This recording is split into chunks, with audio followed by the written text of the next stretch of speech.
Good morning and welcome to all readers of the Workplace Info and to the listeners to this webinar today, which is Global Talent Trends Study, World-Leading Insights from Global HR Consultancy, Mercer. Joining me today are Mercer's Ephraim Patrick and Georgina Lee, both of whom are absolute experts in their fields. We're very lucky to have them on the webinar today. Ephraim and Georgia, thank you for attending today and we look forward to hearing from you. Thank you. Yeah, great to be here. Yeah, great to be here with you. Thank you. Ephraim is a partner and practice leader, talent strategy, Mercer. He is a human resources thought leader and practitioner with far-reaching expertise in organization design, workforce planning and analytics, digital transformation, leadership assessment, development and HR transformation. Georgina Lee is the new growth initiatives leader at Mercer. She has expertise in a range of professional services, including design strategy, international finance, superannuation, consulting, product development, business development, and operations. As we have such expert speakers today, I'm sure all of our listeners and readers will have lots of really difficult questions for Ephraim and Georgina. So please send your questions to us on the box on your webinar screen. Remember, they enjoy the challenge, so the more difficult the questions, the better. One of my friendly colleagues will note down all your questions and we'll put them to Ephraim and Georgina in a separate document after the webinar. Ephraim and Georgina will answer them and we'll post a Q&A on the Workplace Info website in due course, which we will also distribute to all the listeners to make sure everyone gets a copy. Okay, so now I'd like to tell you a bit about international professional services firm Mercer. Mercer is one of the world's leading firms for human resources consulting and products.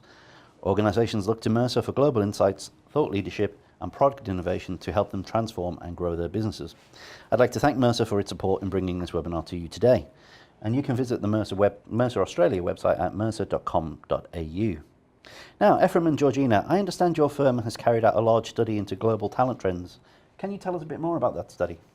Yeah, so our Mercer Global Talent Trends Study is our flagship annual global research piece, and it's now in its third year.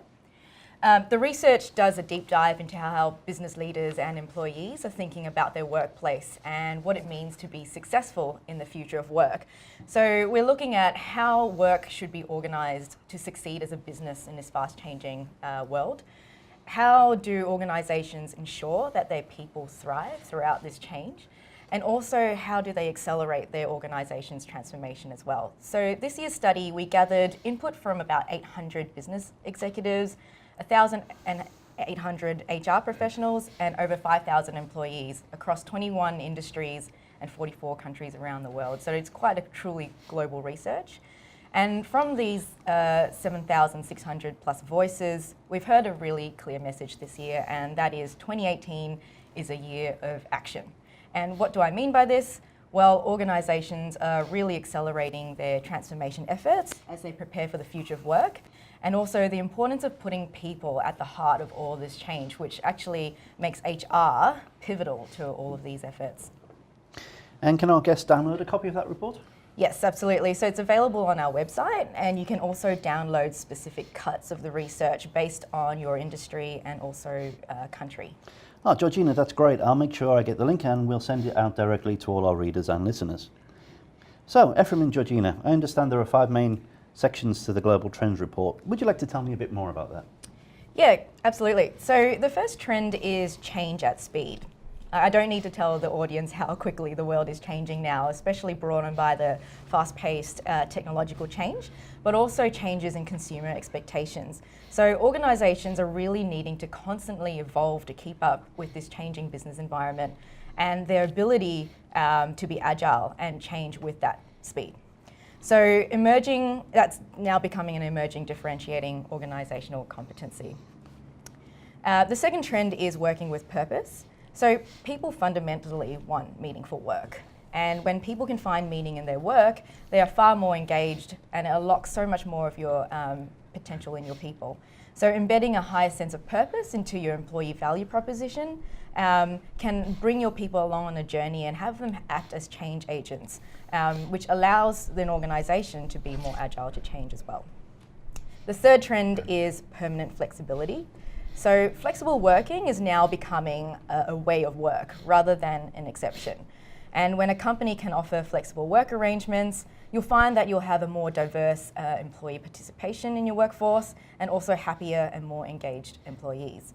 However, flexible working isn't just about where you work and when you work. It's also rethinking about what work is done, how work is done, and also by whom. And we can explore this a little bit more in depth later.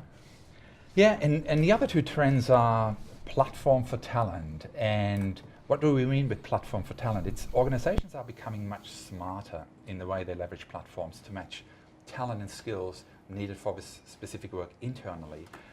But they're also becoming a platform for their own talent to connect with work opportunities beyond their organizational boundaries, including partner organizations. And we'll talk a little bit more about that later in our webcast. And the last one is digital from the inside out. The last couple of years, a lot of organizations spend time and thinking and activity around designing better customer experiences. And many organizations have spent considerable time and energy to create so-called customer journeys, etc. But what many executives tell us is that there is a real disconnect between what has been done for their customers and what the lived experience is for their employees internally. So digital from the inside out is about shaping a digital consumer-grade employee experience that will help them to be much more productive. When they come into the organization, they are productive from day one. They're able to connect and collaborate with people in and across the organization to get the job done. Okay, so there's really amazing breadth in this report. I'd like to do a bit more of a deep dive from it and Georgina, and I'd like to go through the sections one by one. Let's look at change at speed first. So the report says that the ability to change and change quickly is emerging as a differentiating competency. What kind of change are we talking about? And it's as you said, it's that agility, it's that responsiveness of organizations to fail fast and to learn fast. And it's also about continuously evolving as an organization while you're adopting new technology and also exploring new ways of working to create values and to engage with clients. So there are few businesses today that really don't have a digital aspect to it, and there will be far less in the future. But this isn't a new thing, is it, surely? Ever since I began my career 20 years ago or so, commentators were talking about the need to move at internet speed had to be fast. Management commentators for literally decades have been talking about the need to change. So what's new this time? It's interesting. You're absolutely right. The shift is that the change we are seeing is not about doing things faster or more efficiently. Yes, that's a byproduct, but it's actually doing things fundamentally differently. And so we're also experiencing, as Georgie mentioned earlier, there's a shift in client expectations here in Australia and around the world. The experience created through a digital disruption, and disruptors like the likes of Amazon, is shaping very different client expectations, actually long before Amazon entered the consumer market here in Australia. And also the datification of business models and customer propositions requires different mindsets and skill sets in organizations. So our traditional approach to organizing work doesn't quite cut it anymore. Okay, so a traditional approach doesn't quite cut it anymore. That's quite an interesting observation. And what's the role of the workforce during this change? And how does the workforce carry on business as usual if there is massive unsettling change all around them? Well, while there is a lot of excitement about the future and the future of work and the opportunities that the future of work brings to organizations, there are also real challenges for business leaders and employees alike. It's like for business leaders, they need to drive their business really hard while at the same time really disrupting their current ways of working. It probably feels like a bit like being a captain on a plane, changing the engine while the plane is in the air. So for employees, it's also about learner mindset. It's that continuous learning to prepare for an environment where work and jobs will evolve very quickly as organizations scale up their investments in digital technology and artificial intelligence. And what's the role of the HR department in all this, and how can the HR department add value? I think HR plays a very critical role in that transformation. Firstly, HR is required to provide the thought leadership to the organization about that new world of work. The thought leadership to the executive team, but also to the broader organization. Secondly, it's really helping the senior leadership team to articulate what the capabilities and skill sets are that will be critical to compete in the future, and also for an organization to thrive as they go through that critical transformation. And the third part is how can HR acknowledge and help people to come along the journey as that change is increasing in speed. And then finally, I think HR needs to manage a whole raft of stakeholders in and around the organizations, including partners, suppliers, unions, industry peers, and also convey a very consistent narrative and to be that advocate for the humanness during that time of transformation. Okay, so in the report it says that HR executives are championing a build strategy, by which we mean upskilling the workforce, whereas C-suite executives have a bias to buying in talent.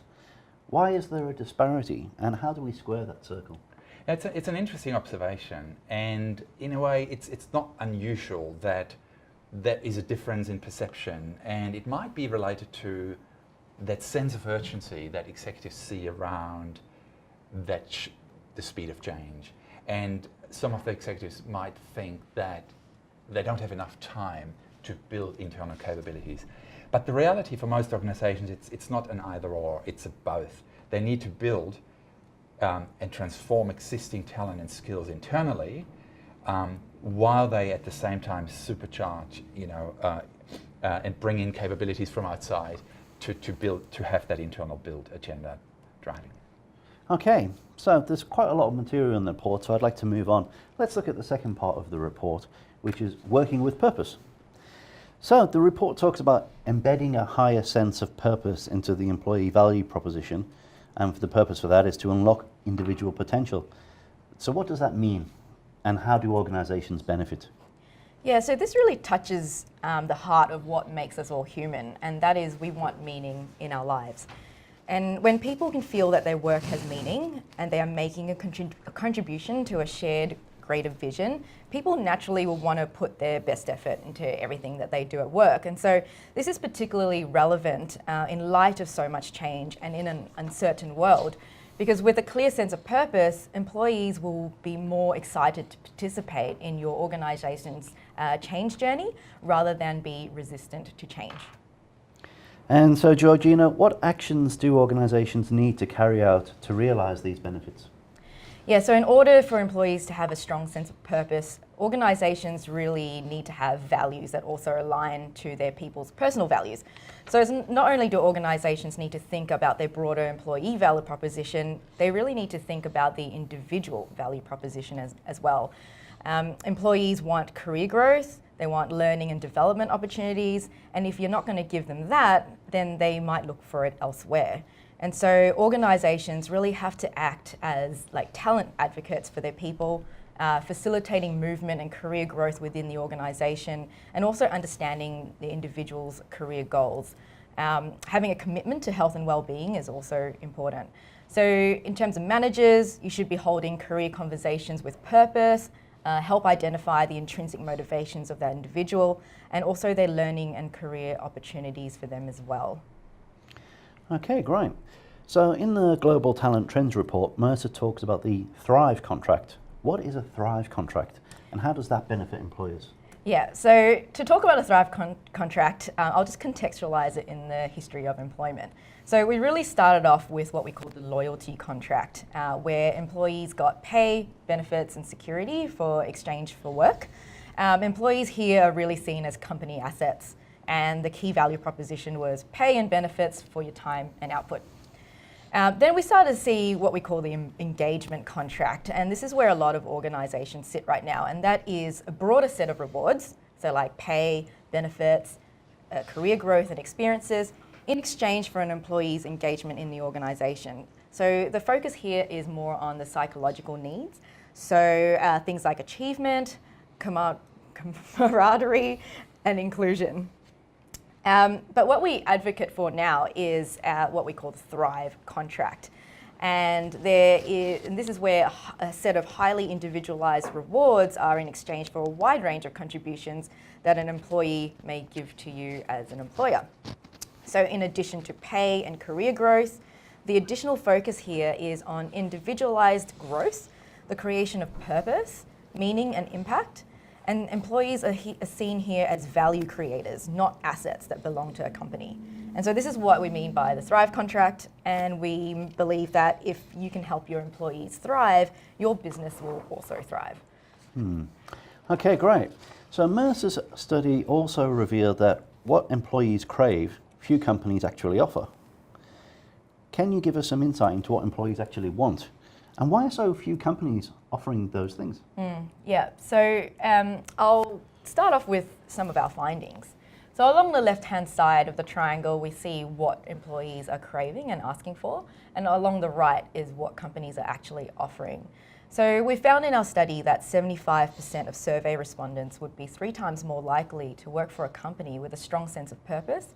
However, only 13% of employers have employee value propositions that are differentiated by a purpose-driven mission.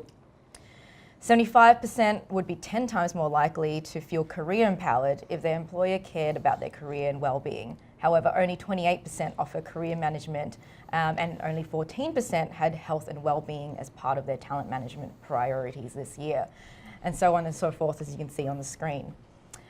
We think this gap is a result of the fact that employee expectations are changing faster than what organisations have been able to deliver. With both talent shortages and websites like Glassdoor, where employees past and present can actually publicly review what it's like to work for certain companies, employees are having much greater say in terms of their workplace benefits. And as we saw before, employers have really moved from that loyalty contract to the engagement contract, and then now we're seeing employees move into that Thrive contract. These stats show that employers are really still on that journey.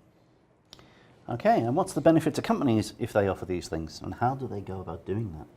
Yeah, so as I said before, at Mercer we believe that if your people thrive, your business will also thrive. It's really as simple as that.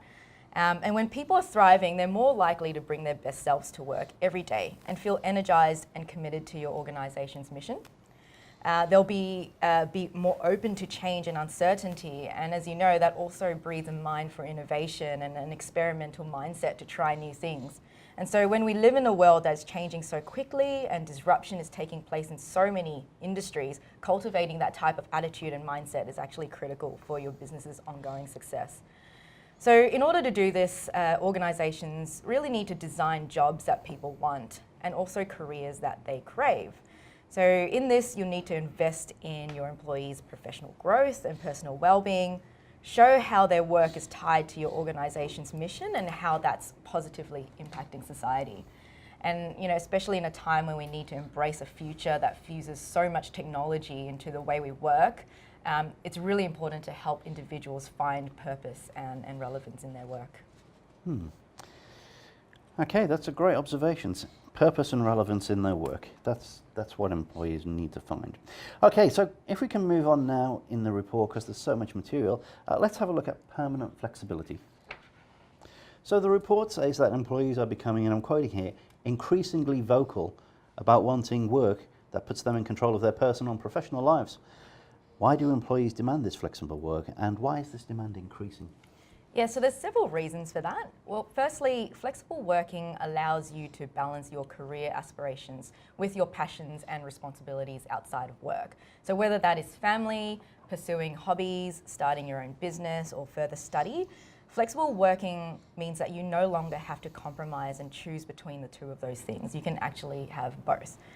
Another reason is that flexible working can actually allow employees to be more productive and more focused if it's done in the right way. So not having to spend time commuting to work, creating an environment away from office distractions, and also the fact that when you're working flexibly, you're more measured on your output as opposed to time spent on the job. And so these are some reasons why productivity increases. And when you don't have to spend time traveling to work, flexible working can also reduce your level of stress and improve your mental health. Saving 2 hours of peak hour commute every day can actually do wonders. I don't know anybody who wouldn't happily dispense with the commute, that's for sure. So let me play devil's advocate for a minute. Surely from an employer's viewpoint, there's downsides to having flexibly working employees now. Loss of organisational control, loss of ability to pull everyone together for a quick meeting, loss of team culture, loss of cohesion, and then of course there's the prospect of employees sitting down in public cafes and discussing highly confidential HR and legal information. Now I'm pretty sure employers wouldn't be very happy about that. So what are the benefits for employers of flexible working, and how do they negate the downsides? Yeah, and those are really fair and common concerns. However, a lot of what you've just described flexible working as is really looking at just the where of work. And I want to quickly mention that flex working is far more than just working remotely, whether that's at home or a cafe or a co-working space or in Bali. When you think about flexible working, it's also about when you do that work. So flexing your hours. It's also looking at who does the work. So can there be job sharing and job exchanging? Can the work be partly outsourced or automated? And also the how of work is done. So can the intensity of that role be varied across the year? So you might work more in one part of the year and then drop down in a later part of the year. So there's all these 5 different dimensions that we can think about. But in response to your particular concerns, there are definitely concerns of many business leaders when it comes to working remotely. And a lot of these can be negated through building trust, consistent practices across the organisation, training of your people, and also good supporting technology. So Mercer works with our clients to solve for a lot of these issues, and we've rolled out our own flexible working practices globally as well. And we do this because there's far more upsides to flexible working than there are downsides. So firstly, flexible working allows employers to attract the most talented employees. So flexible working now is an expectation from many people wanting to be successful in both their personal and professional careers. And really, it is the future of work. And without flex, you may start to find that attraction can become a problem. The second benefit is that engagement increases. So I recently interviewed 2 Mercer employees who flex in their roles. And outside of work, one is a professional artist and the other is an AFL umpire. So their careers at Mercer have actually skyrocketed as a result of being allowed to pursue these passions outside of work, mainly for the fact that they're so thankful for the ability of not needing to choose one career or the other. And so they put 110% to their jobs at Mercer, and it's showing. So flexible working really is a 2-way street. You need to trust your employees, and employees must also uphold that trust. And we've found that if you're generous with that trust, employees are less likely to abuse it. And the last point I'd like to really make is that flexible working allows for greater workforce diversity. So organisations are finding that many of their top female talent are exiting the workforce to attend to their families, whether it's younger children or their ageing parents. And so they also might be starting their own businesses because of the fact that your own business can offer you flexible working arrangements. And if you have an aging workforce, allowing your older employees to work flexibly gives them the balance to able to balance that intensity of work while still contributing to your organisation. So you're able to retain their knowledge for longer. And as you know, they come with lots of experience and expertise. And also it gives them more time to adequately save for their retirement. So flexible working allows organisations to tap into a broader talent pool by accommodating for individuals' unique life circumstances. Okay, great. And what about the HR management? What is the specific HR management concerns that the HR department may have about flexible working as opposed to the general managerial concerns? Yeah. And how can they be addressed? Yeah, so the biggest concern really is the inconsistency around how flexible policies are being implemented across the organisation. And the second is the impact of teamwork and face-to-face collaboration, so similar to the concerns that you just expressed before. So the first one, in terms of inconsistencies, well, this can be addressed by understanding how the different roles and job families within your organisations can flex. As we all know, not all roles are the same, and all roles don't flex in the same ways. The second is really employee education and awareness. So using good internal communications to really build a culture around flexible working, having flexible champions around your organisation, and what we call flex loudly. So for example, the Mercer internal campaign was called #AllRolesCanFlex, and we posted on our internal social media, intranet pages, and shared stories about how we all had flexed with that #AllRolesCanFlex. And I've seen some companies also having some interesting campaigns like Let's Talk About Flex. So it's really about that cultural change, leadership engagement, and having a consistent policy. Another important thing is engaging line managers. So where the inconsistencies lie is we see pockets of flexibility exist in organisations based on the individual arrangements with a manager. So having a clear policy that is communicated widely and with line managers understanding and supporting the various ways that you can flex in your role can make it more consistent across the organisation. In terms of the teamwork and face-to-face collaboration, well, technology is the key one here. When it comes to knowledge work, there's so many ways you can collaborate nowadays. And I know of organisations who have a remote-first policy, meaning that in every team's collaborative processes and meetings, they must allow for remote collaboration.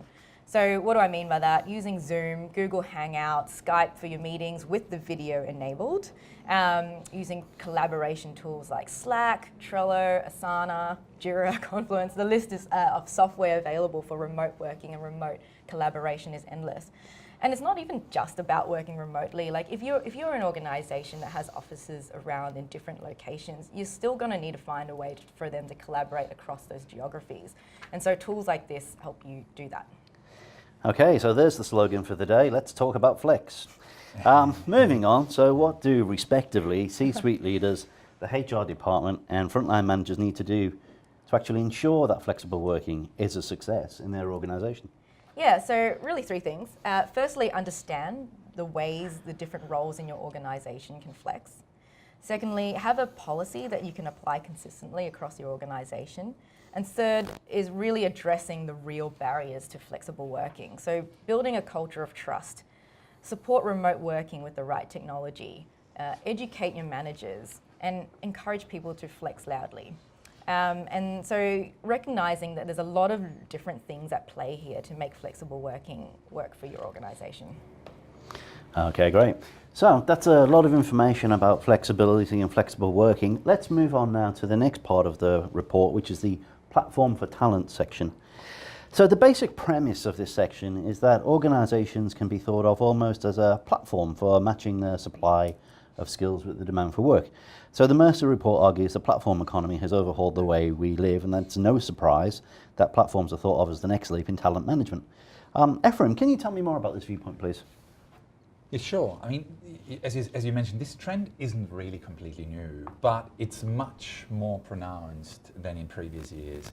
So we use the term talent ecosystem to capture how organizations engage with resources and people across a much more fluid organizational setup and much more fluid organizational boundaries. So the traditional model of hiring permanent employees or part-time employees to manage work activities is shifting to a much more collaborative, more technology-enabled way of managing activities through internal resources, networks, and partnerships. And that new mix of internal talent with partnership talent or freelance or crowdsourced talent, or even collaboration with competition, really requires a different way of management, a different shift in the way you approach organizational governance. Okay, so that's great in theory, but I'm sure you're aware of the old phrase or the cliche, in God we trust, everyone else supplies proof. So is there any evidence that this is actually happening? Is there any data or any case studies? Yeah, sure. I mean, there are many case studies. And you know, what's quite interesting is that private and public sector, this is happening at a very fast speed. I can give you an example of a superannuation fund, actually here based in Sydney, that is managing over 40 billion funds under management with an internal workforce of less than 40 FTE. What they have is a very clearly articulated set of partners. We call it an ecosystem, you know, of investment managers. And every time I look at what they pay to investment managers, I realize that I made a wrong career choice, because there's a lot that an organization has to pay to actually get good investment advice. So they have a whole range of investment managers to actually make investment decisions on their behalf across a whole range of asset classes. Then they have another organization that actually helps them to manage and serve their members and members' administration.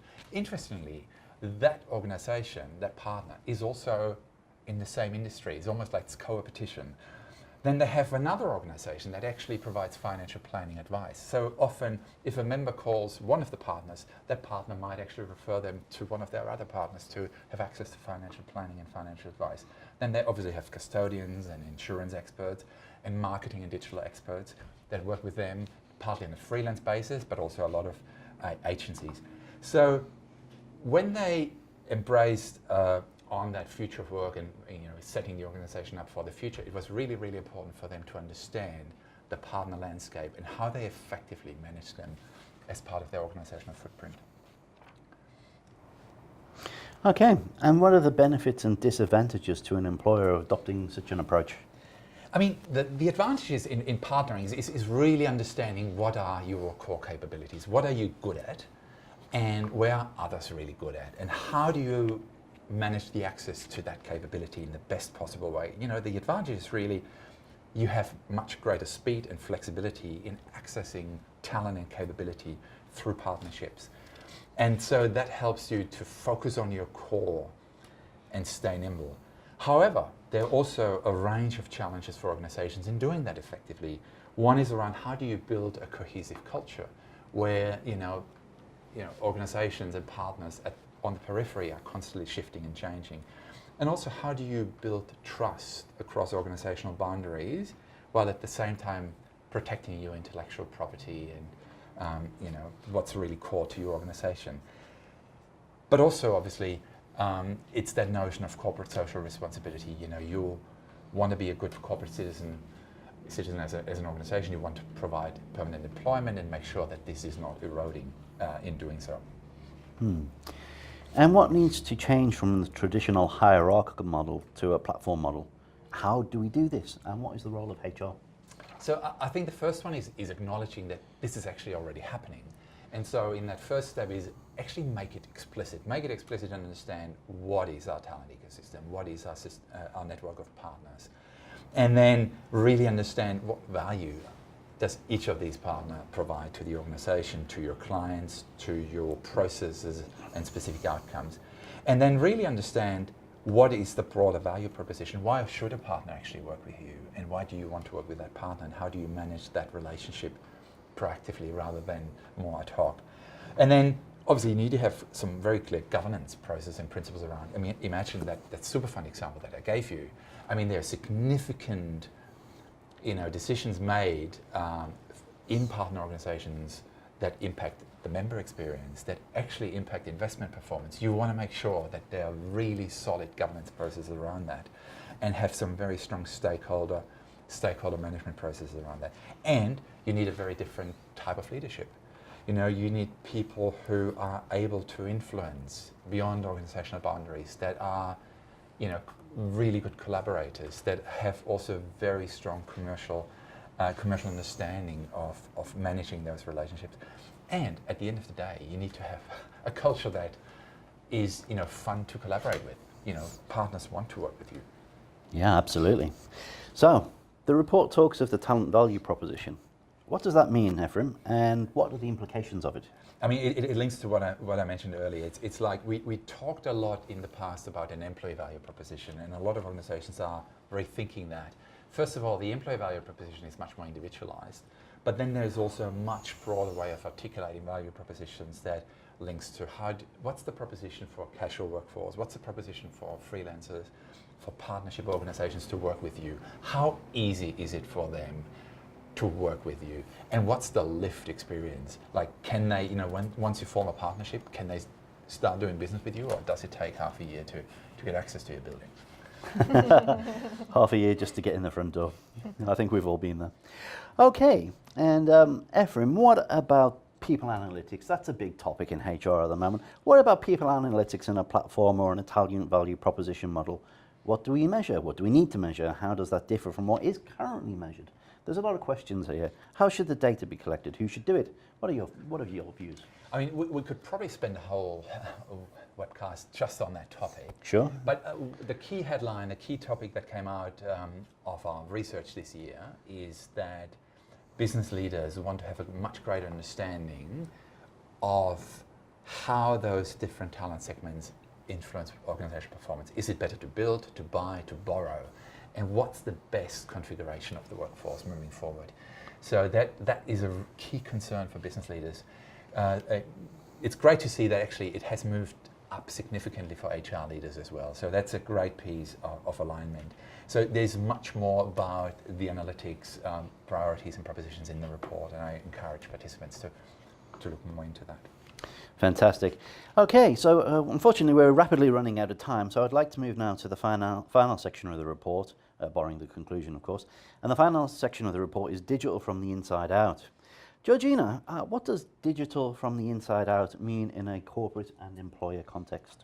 Yeah, so digital from the inside out means when work is done by humans is augmented by work done by technology. So this means that human judgment is paired by technology, churning out the more repetitive and data crunching work, allowing humans to spend their time more valuably and strategically. And Georgina, what's different about a digital organization compared to a legacy non-digital organization? And look, in these days of web and social media and people analytics and databases and what have you, aren't all organizations digital by default now anyway? Yeah, so web and social media really is digital from the outside. So what your organization looks like from the outside in. But when we say digital from the inside out, we mean that all human work in your company is enhanced by technology. And this is more than just using Microsoft Word or Excel in your laptop. It's digital tools that can help you do your job better, faster and smarter as well. So for example, leveraging big data and AI to help inform faster decision making, for example, and analytics falls into that, or supplementing predictive and the more repetitive tasks with automation is another.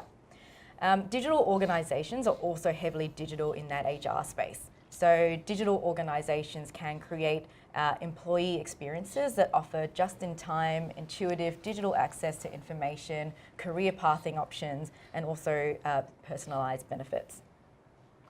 And what's the significance of digital from the inside out for the HR department?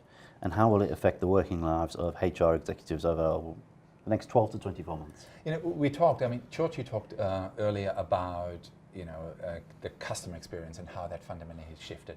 Now it's time for HR to really understand employee journeys and manager journeys and really understand every point of interaction.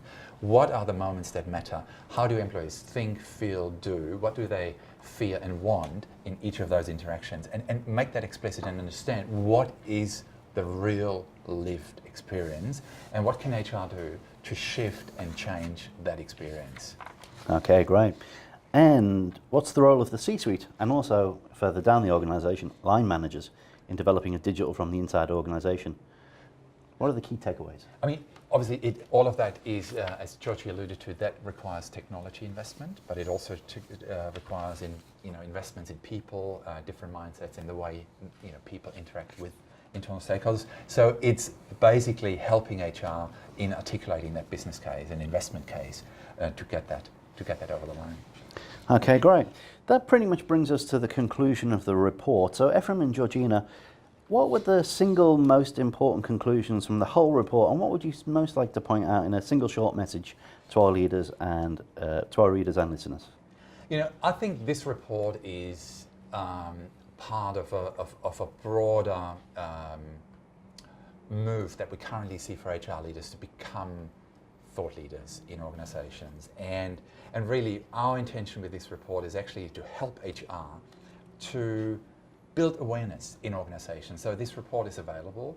I've seen many HR leaders that actually have internal learning sessions for not only for their own HR staff, but also with leadership teams to say, these are the trends around the future of work. They affect everyone in an organization. So it's a great opportunity for HR to shine, actually. I think this is the opportunity for HR to shine and to help the organization to embrace and to thrive in that transition to the future. Yeah, I agree with what Ephraim says, and I think another key thing for me here is the importance of focusing on your people when it comes to the future of work. So there's going to be so much change in the competitive business landscape, and this will have flow-on effects into how you structure your organization and think about the skills and capabilities and mindsets of your people to succeed in this environment.